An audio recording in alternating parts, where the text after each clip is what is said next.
ഞങ്ങളിൽ ബന്ധപ്പെട്ട ആളുകൾ. പക്ഷെ ഇതിനൊരു രീതി ഉണ്ടെന്നേ. ഒരു പരാതി വന്നാൽ അത് പരിശോധിക്കണം, ബന്ധപ്പെട്ട വകുപ്പിന് കൊടുക്കണം. അതിനുള്ള സത്യാവസ്ഥ മനസ്സിലാക്കി മാത്രമേ നടപടിയെടുക്കാൻ കഴിയൂ. ഒരു സുപ്രഭാതത്തിൽ നടപടിയെടുക്കാൻ പറയും. മലബാറിലെ ഈ ഇടത് സ്വതന്ത്രർക്ക് റിയാസ് ഒരു ഭീഷണിയാണ്.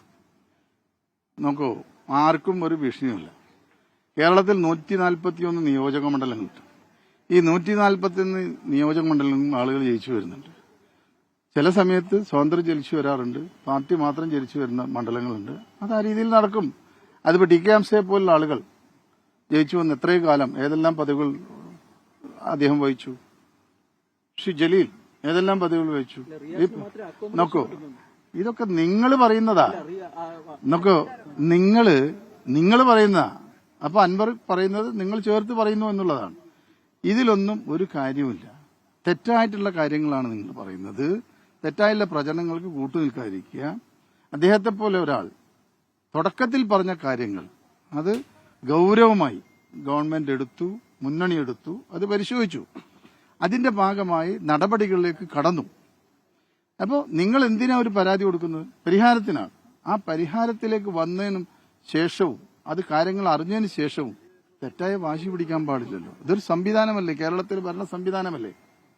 അതിൽ കയറി അനാവശ്യമായിട്ടുള്ള അഭിപ്രായങ്ങൾ പറയുക എന്നുള്ളത് തെറ്റാണ്. ഇതൊരു പൊതുവേദിയല്ലേ. സർക്കാർ എന്ന ജനങ്ങൾ തെരഞ്ഞെടുത്ത സർക്കാർ ഭരിക്കുന്നു. അവിടെ നിങ്ങളുടെ അഭിപ്രായങ്ങൾ മാനിക്കുന്നു. അതിനുശേഷവും നിങ്ങൾ ഇതെല്ലാം ചെയ്തതിനു ശേഷം വീണ്ടും നിങ്ങൾ ഇത്തരത്തിലുള്ള പരാമർശം നടത്തുന്നത് ശരിയല്ല. അത് കുറച്ച് അധികമായി പോയി. മാത്രമല്ല പരിധിക്കപ്പുറത്തായി പോയി. ഈ സംഘപരിവാറിന് വിധേയപ്പെട്ടു എന്നുള്ളത് അങ്ങനെ ഒരു അഭിപ്രായം അൻവർ പറഞ്ഞിട്ടുണ്ട്. ഇത് പലപ്പോഴും പലരും പറഞ്ഞുകൊണ്ടിരിക്കുന്ന കാര്യമാണ്. ഏതെങ്കിലും സത്യം ഉണ്ടെന്ന് തെളിയിക്കാൻ പറ്റിയിട്ടുണ്ടോ?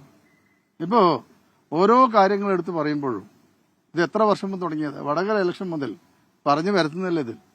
വടകര ഇലക്ഷനിൽ കൃത്യത്തിൽ ആരാ സഖ്യം ഉണ്ടാക്കിയത്? UDF അല്ലേ. ശരി, ശ്രീ പി വി അൻവർ, ആദ്യഘട്ടത്തിൽ താങ്കൾക്കൊരു നേരിയ പരോക്ഷ പിന്തുണ ഉണ്ടായിരുന്നു മന്ത്രി വി അബ്ദുറഹ്മാൻ.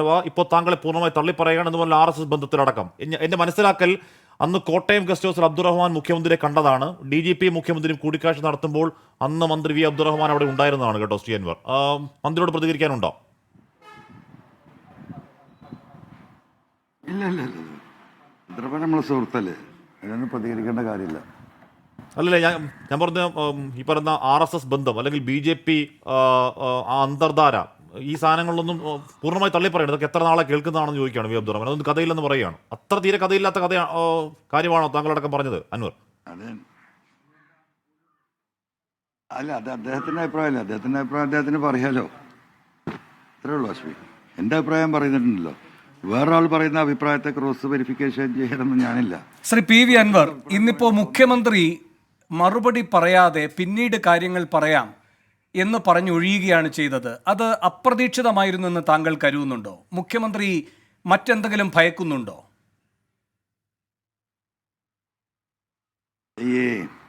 ഞാൻ അങ്ങനെയൊന്നും കരുതുന്നില്ല.